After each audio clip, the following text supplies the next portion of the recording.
Cerca Teleeuropa sul tuo Play Store o Apple Store e scarica la nostra app.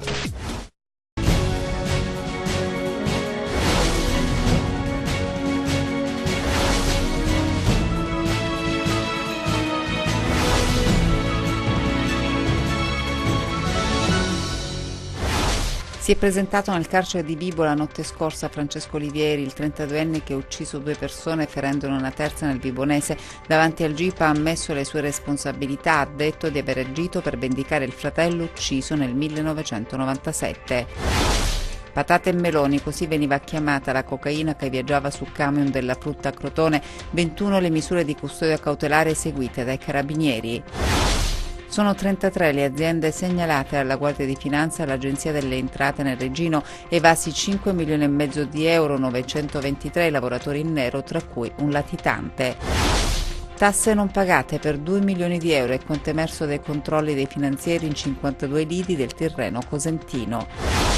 Concluso lo screening promosso dalla Lega Tumori, il camper della Lilt in 5 comuni, 100 visite per promuovere la prevenzione. Buonasera dalla redazione del TG10, dunque la cronaca in apertura. Si è presentato nel carcere di Vibo la scorsa notte Francesco Olivieri, il 32enne che a Nicotera ha ucciso 2 persone ferendone una terza. Interrogato dal GIP ha detto di aver agito per vendicare la morte del fratello ucciso nel 1997.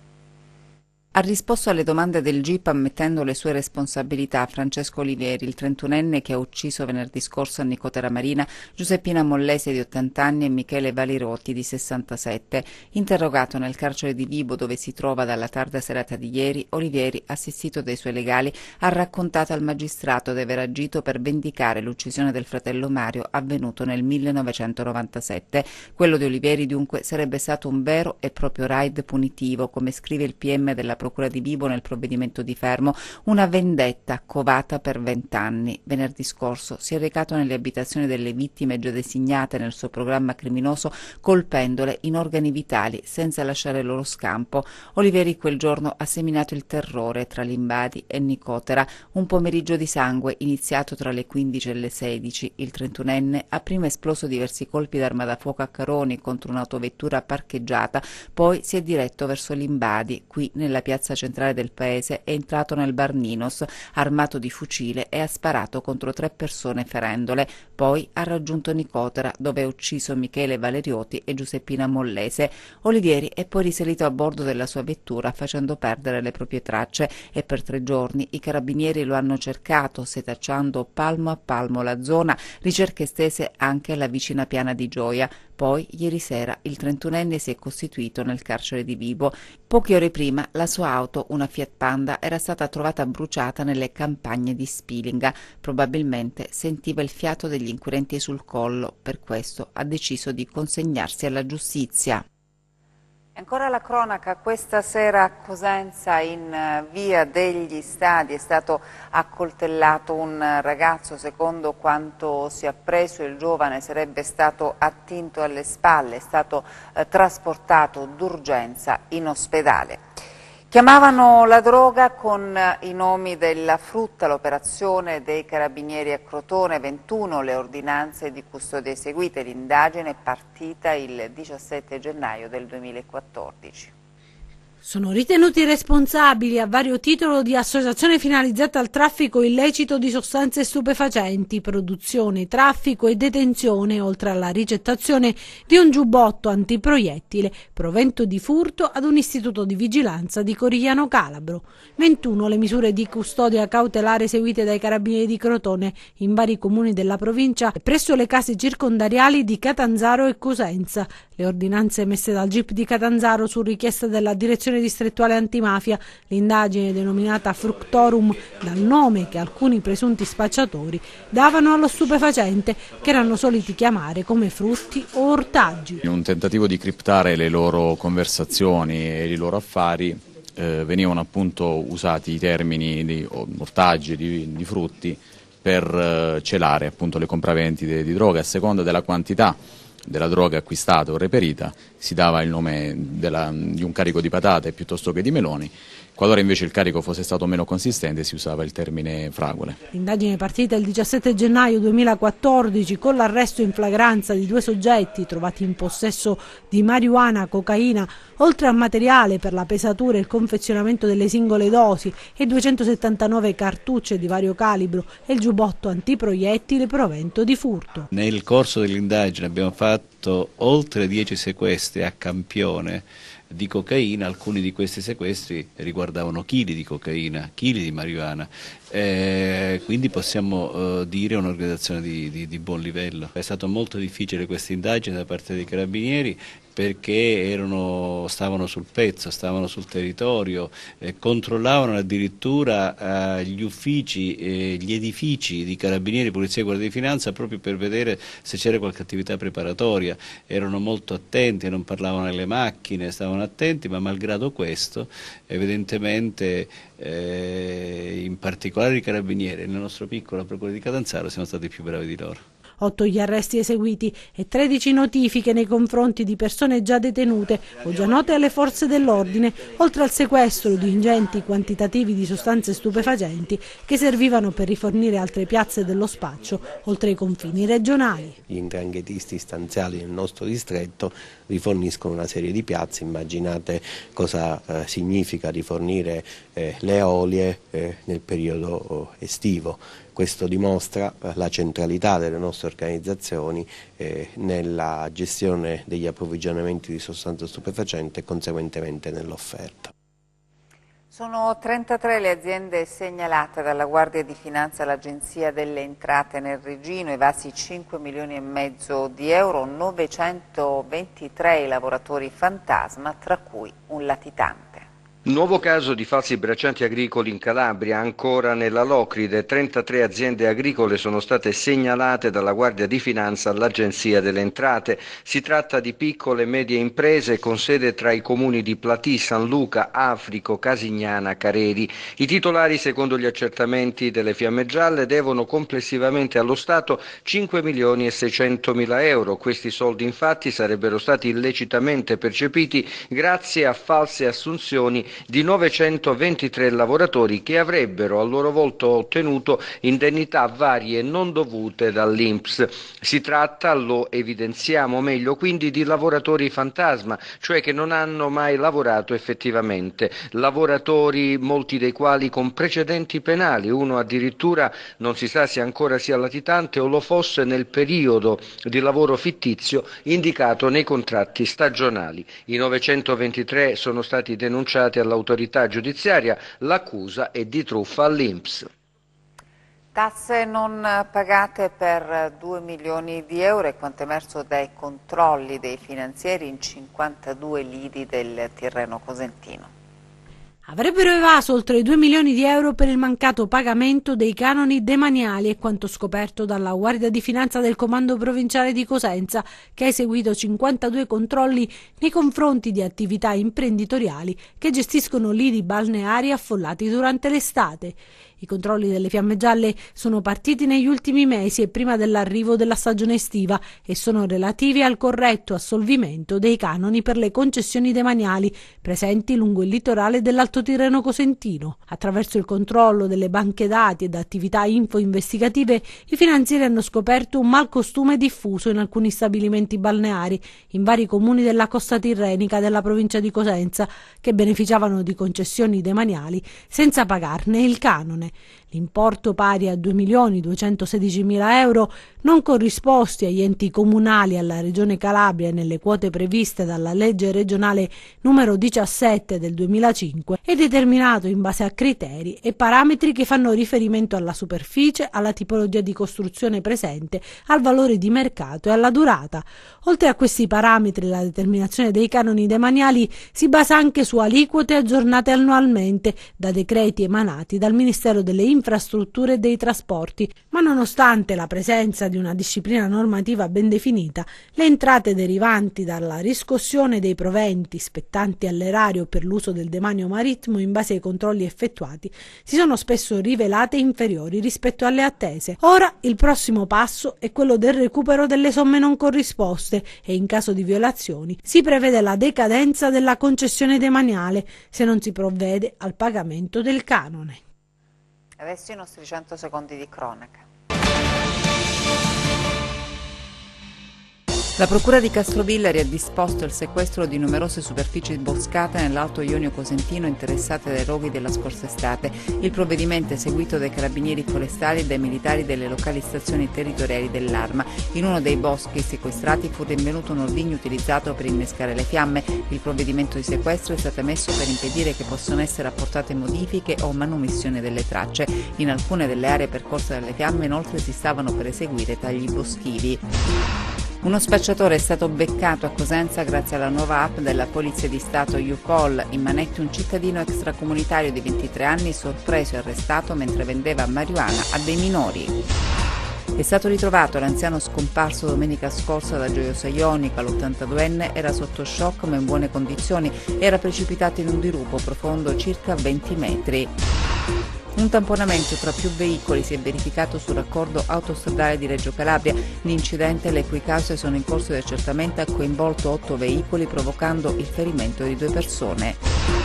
I carabinieri della stazione di Siderno hanno arrestato 5 persone a seguito di condanne divenute esecutive scaturite dall'inchiesta Recupero. Gli ordini di carcerazione scaturiscono dall'indagine che nel dicembre del 2010 aveva portato all'esecuzione di 51 ordinanze di custodia cautelare in carcere nei confronti di altrettanti presunti affiliati alla Cosca Commisso, considerata tra le più potenti della Calabria. La Procura della Repubblica di Catanzaro ha chiuso le indagini per la presunta frode sportiva a carico dell'ex presidente del Catanzaro, l'imprenditore Giuseppe Cosentino. Alla Procura del capoluogo calabrese sono stati trasmessi dalla Procura di Palmi gli atti relativi ad una presunta combina emersa nell'ambito dell'inchiesta Manigate per la partita Catanzaro-Avellino giocata il 5 maggio del 2013. Il bilancio di previsione 2017-2019 della Regione nel mirino della Corte dei Conti. I magistrati contabili rilevano molte criticità nel documento di programmazione, soprattutto nella sanità, chiesti chiarimenti ai revisori. Adesso la polemica tra i sindacati sull'ospedale di Polistena. Sentiamo. Che la sanità in Calabria sia in crisi è una certezza oramai assodata, ma che adesso si arrivi a litigare tra sindacati anche sulle puntualizzazioni delle emergenze in atto, come quella del reparto di ostetricia ginecologia dell'ospedale Spock di Polistena, è una novità alquanto strana. A bacchettare la UIL sulla questione è la CGIL con il suo segretario di comprensorio, Vincenzo Callea, che sostiene che le dichiarazioni sull'argomento, fatte da un glorioso e importante sindacato confederale, qual è la UIL FPL provinciale di Reggio Calabria, sono sconsiderate e preoccupanti. Durissime le affermazioni. Ci si riferisce in particolare ai 3 giorni di riposo continuativo che secondo la UIL provinciale andrebbero abolite. L'altra bacchettata arriva sul numero di dirigenti medici effettivamente in servizio, che sono 7 e non 8 come sostiene la UIL, in quanto una è prossima alla pensione e in atto sta godendo delle ferie pregresse. 2 dei 7 dirigenti medici hanno limitazioni, per cui una è esentato dal lavoro notturno e l'altro è esentato dalla pronta disponibilità dalla sala operatoria e dalla sala parto. I 5 medici restanti non sono in numero sufficienti per sostenere contemporaneamente i turni del reparto. Il segretario della CGIL Callea si auspica che venga rinnovato, altrimenti, lancia un monito, sarà la fine per l'ostetricia e la ginecologia della piana di Gioia Tauro. Concluso lo screening promosso dalla Lega Tumori, il camper della LILT in 5 comuni, 100 visite per promuovere la prevenzione. I tumori si combattono con la prevenzione. Simona Miceli, vicepresidente dell'Adis Onlus, un'associazione che insieme alla LILT, la Lega Tumori, sta portando avanti questa campagna di prevenzione in provincia di Cosenza. Oggi è l'ultimo giorno, un bilancio. Siamo partiti ufficialmente il 5 maggio da Torano Castello, quindi abbiamo toccato Torano e da 3 giorni, come ben dicevi tu, siamo sospesi Spezzano Sila. Su 4 giornate abbiamo effettuato circa 100-120 mammografie, visite senologiche ed ecografie. Su 120 2 ma anche 3 casi di persone giovani, insomma qualcuna meno giovane con il tumore al seno, persone che non si erano mai avvicinate, questo ci tengo a dirlo, al discorso della prevenzione, non si erano curate prima, un po' per i tempi della sanità in Calabria, un po' perché si sono trascurati, un po' perché vivono magari lontani dalla città dove insomma ci sono gli ospedali e possono effettuare questo tipo di esami. L'importanza dello screening, l'appello alle donne è quello dei controlli, perché è una malattia silenziosa. Una malattia silente, sì, questa come tantissime altre. Noi ci teniamo in modo particolare. Abbiamo deciso con la LILT, tramite il presidente della LILT, sezione provinciale di Cosenza, il dottore Gianfranco Filippelli, di andare nei comuni laddove non riescono ad avvicinarsi, no? Noi siamo lì a loro disposizione e ci teniamo in modo particolare a sensibilizzare laddove non c'è stata mai una cura primaria per queste persone, appunto questo tipo di screening. Filiera del latte, solida realtà economica, ha presentato a Catanzaro il progetto Assolac. Vediamo. In Calabria la filiera del latte è solida e crea occupazione. L'Assolac, l'associazione di produttori, fa sapere che il 70% del latte di qualità è prodotto in Calabria. Il progetto, presentato a Catanzaro nei locali della Camera di Commercio, coinvolge le scuole dall'obiettivo di far conoscere uno dei settori rilevanti per l'economia regionale. Riteniamo che nonostante le difficoltà derivanti da un prezzo del latte alla stalla molto basso nel 2018 ci siano ancora le condizioni per lavorare nel settore del latte bovino nella nostra regione.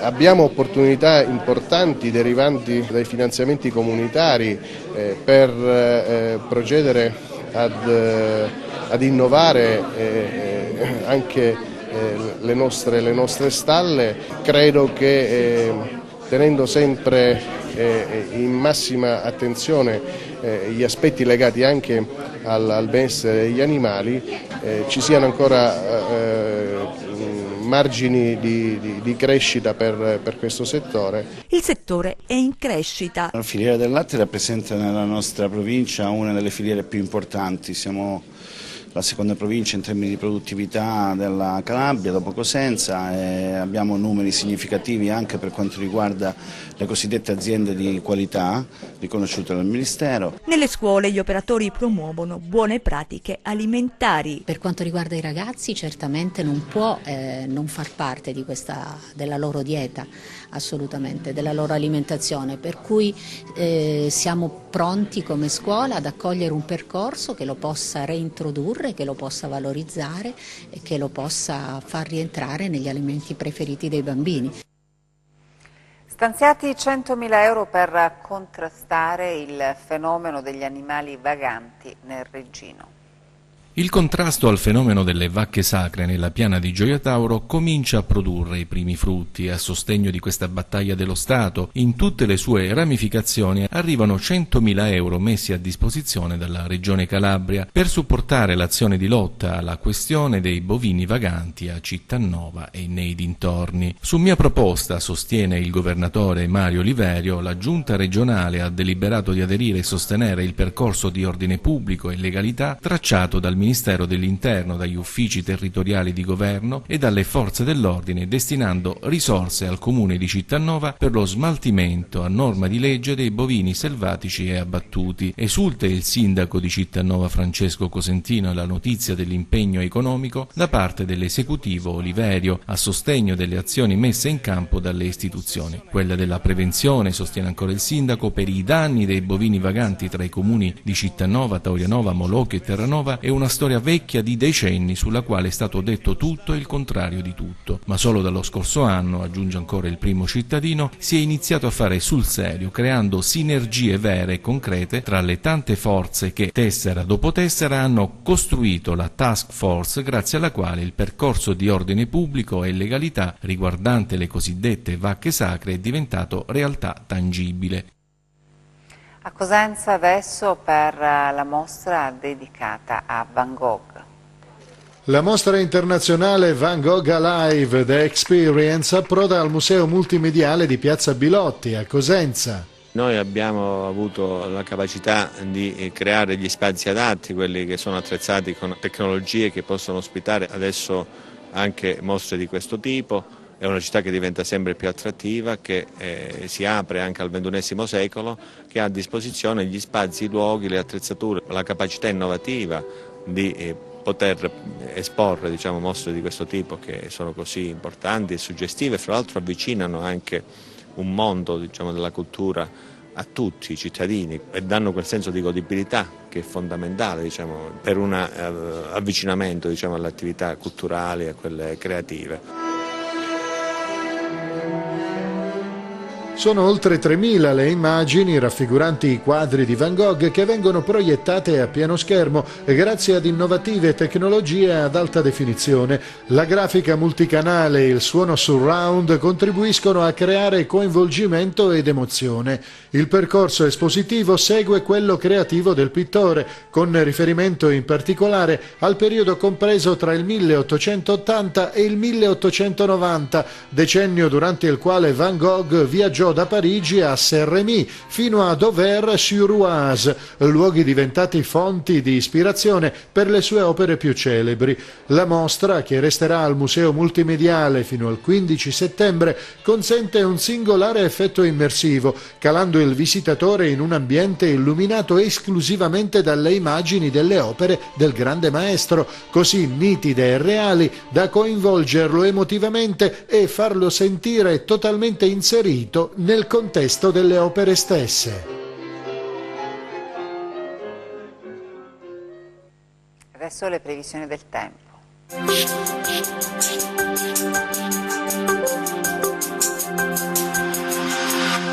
Ben ritrovati allo spazio delle previsioni del tempo a cura di meteoincalabria.it. Come anticipato nelle puntate precedenti, l'arrivo di una goccia fredda in quota sul Golfo Ligure ha causato un peggioramento delle condizioni meteorologiche sul centro-nord Italia ed un brusco calo delle temperature che ha favorito il ritorno della neve sulle Alpi a quote relativamente basse visto il periodo. Seppur in tono decisamente minori, i primi effetti si sono avvertiti anche sulla Calabria e principalmente sui versanti tirrenici. Nella seconda parte della giornata di martedì la nostra regione inizierà ad essere interessata particolarmente da queste perturbazioni. Infatti si prevedono piogge sparse localmente anche a carattere di rovescio o temporale e continueranno ad essere maggiormente colpiti i versanti tirrenici ed interni. Tuttavia sarà molto veloce, tanché già nella giornata di mercoledì è previsto un deciso miglioramento. Passiamo alle previsioni in dettaglio per la Calabria. Mercoledì generalmente poco nuvoloso, temperature stazionarie. E adesso analizziamo lo stato di mari e venti. Mercoledì mari generalmente poco mossi con venti deboli in direzione occidentale sul Mar Tirreno e meridionali sul Mar Ionio. Ed infine, prima di salutarci, vi ricordo che oltre al nostro sito web www.meteoincalabria.it potrete seguirci sulla nostra pagina Facebook Meteo in Calabria. Per la puntata odierna è tutto, grazie, arrivederci, al prossimo appuntamento. E grazie per aver seguito il nostro TG, buon proseguimento.